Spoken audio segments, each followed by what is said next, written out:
Donc réduire notre dépendance à l'importation des semences.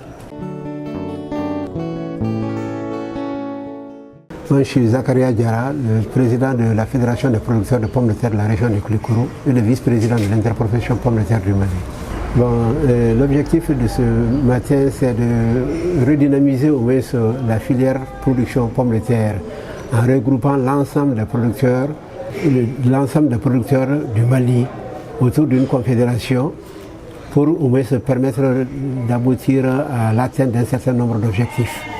Parce que l'interprofession au moins a élaboré une stratégie nationale qui va nous permettre au moins d'avoir 1 million de tonnes d'ici 2025. Et pour atteindre cet objectif, il faut que l'ensemble des producteurs s'y mettent, ils s'engagent à y trouver au moins la réponse idoine à l'atteinte de l'objectif. En termes de quantité, on est à 300 000 tonnes de production nationale. Donc, et le besoin de consommation au niveau national fait 500 000 tonnes. Donc on est en deçà de la satisfaction des besoins nationaux. Mais le potentiel de production au niveau national dépasse les 1 million de tonnes. Parce que dans toutes les zones de production au Mali, quand tu prends la région du Nord, la région du Centre, il y a toute une disponibilité de l'eau et de la terre.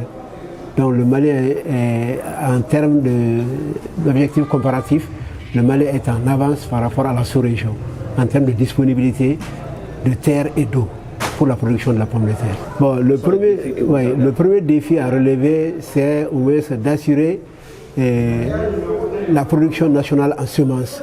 Donc réduire notre dépendance à l'importation des semences. Parce que qui dit production de pommes de terre dépend en majorité de la disponibilité des semences. Donc nous devons au moins se produire des semences au niveau, on a commencé à produire des semences au niveau national, mais le besoin n'est pas satisfaisant parce qu'on importe actuellement 6 milliards de semences de pommes de terre chaque année. Donc il faut réduire au moins cette dépendance-là. Le deuxième maintenant défi, c'est de permettre à la population malienne de manger la pomme de terre, c'est-à-dire que pas en luxe, mais de permettre à tous les Maliens de manger la pomme de terre suivant sa bourse, à peu de frais. C'est le véritable défi que nous devons relever. Que la pomme de terre soit intégrée dans une dynamique de satisfaction, de réduction de la dépendance en sécurité alimentaire, pour au moins assurer la sécurité alimentaire. Que la pomme de terre soit intégrée dans la dynamique de satisfaction des besoins de la sécurité alimentaire au Mali. C'est ce qui est le deuxième objectif à rechercher. Et pour cela, il faut qu'il y ait une très grande quantité de production. Et à coût prix, à prix bas. C'est ce qu'on veut. En termes de semences, c'est que la semence d'abord demande la conservation.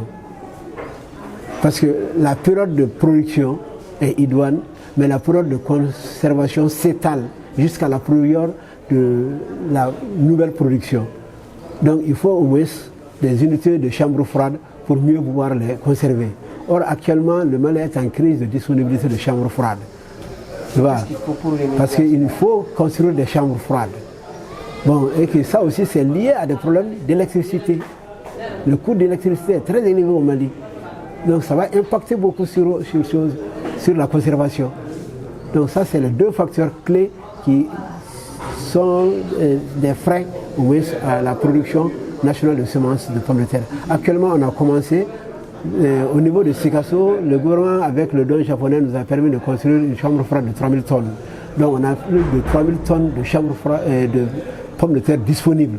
Mais maintenant le besoin national, quand tu vois, on va jusqu'à 300 000 tonnes de semences. Donc il faut absolument construire suffisamment de chambres froides pour continuer tout ça.